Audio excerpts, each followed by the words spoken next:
என்னவளே அடி என்னவளே எந்தன் இதயத்தை தொலைத்து விட்டே. எந்த இடம் அது தொலைந்த இடம், அந்த இடத்தையும் மறந்து விட்டே.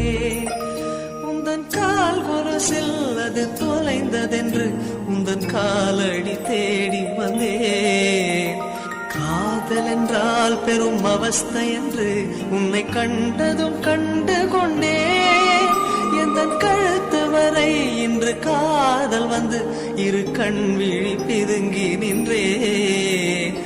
என்னவளே அடி என்னவளே எந்தன் இதயத்தை தொலைத்து விட்டே.